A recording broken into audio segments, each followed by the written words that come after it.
Bonjour et bienvenue sur ce nouvel épisode du podcast Mamzelle Tizia. Ici, ce que je te propose, c'est de libérer la femme qui est en toi.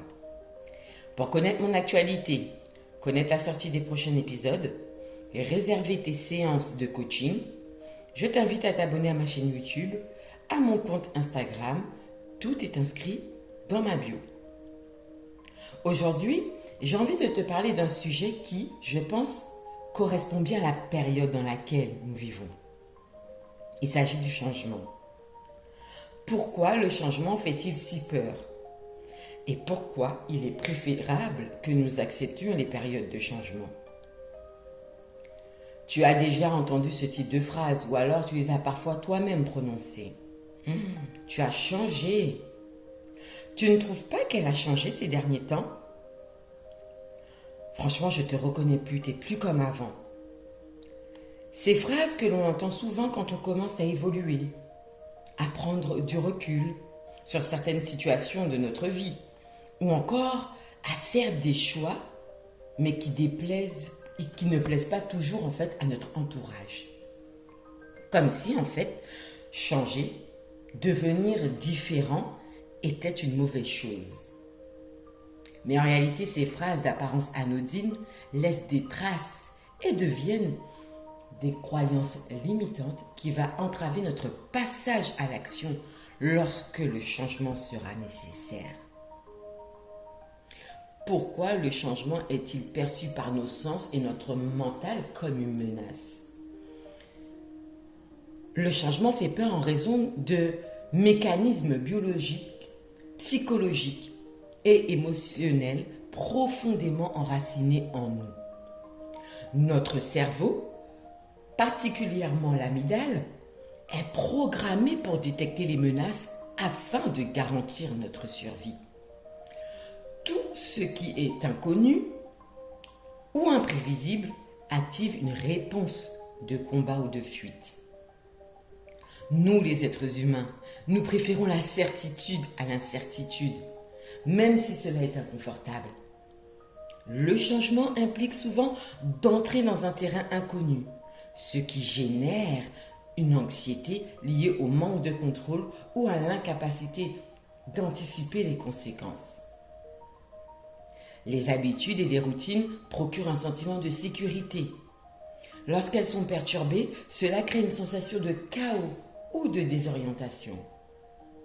On peut alors ressentir une perte de contrôle sur sa vie, renforçant la perception de menace. Le changement est souvent accompagné de la peur de ne pas réussir ou de commettre une erreur. Cette peur d'échec peut être amplifiée par des croyances limitantes ou un manque de confiance en soi, créant une résistance naturelle. Des expériences passées, de mauvaises expériences passées liées au changement, peuvent également rendre le changement difficile, car notre mental peut associer tout changement futur à une source potentielle de douleur et de stress. C'est simple, l'être humain adore ses petites habitudes. On aime ce qui est prévisible, ce que l'on connaît, parce que ça nous rassure, parce que ça nous sécurise. En revanche, le changement, lui, c'est l'inconnu. C'est un saut dans le vide. Et le vide, ça fait peur. Mais, même si le changement peut procurer toutes ces choses, parfois, même souvent, il est inévitable. C'est pourquoi il est important de l'accepter. Face au changement, il se produit une chose que l'on a déjà toute connue. La résistance. On résiste au changement.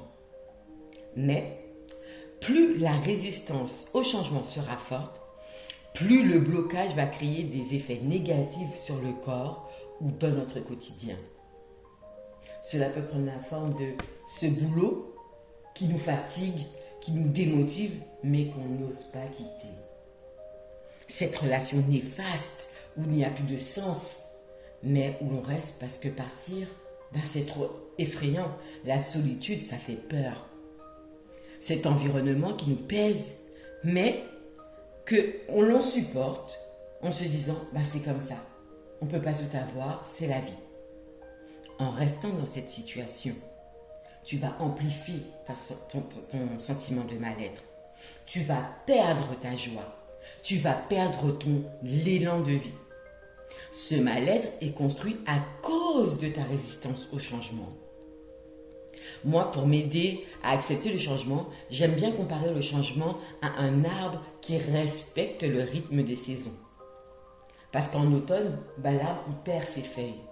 En hiver, il semble immobile, presque mort. Et pourtant, au printemps, qu'est-ce qui se passe? Il renaît, il bourgeonne, il fleurit et en été, il est plein de vie. L'arbre ne résiste pas au changement. Il suit tout simplement le rythme de la vie. Et nous devrions faire pareil.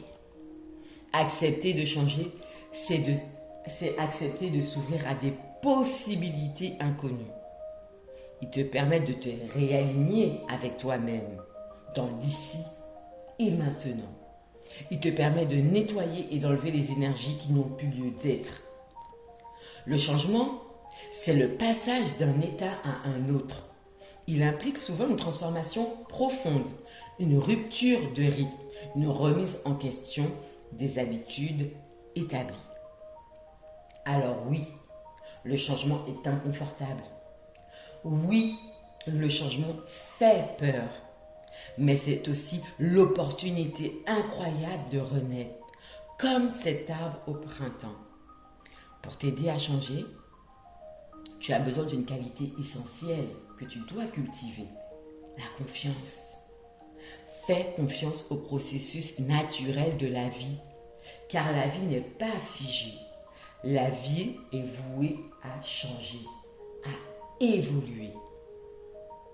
Je vais terminer cet épisode avec la question suivante.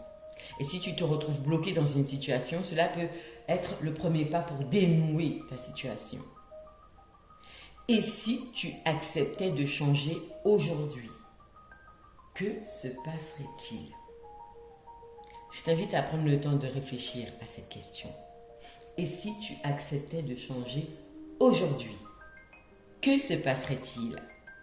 Si tu en as l'envie ou ressens le besoin, n'hésite pas à me partager tes ressentis en message privé. Et je te dis à très vite pour un nouvel épisode du podcast Mandel Titia.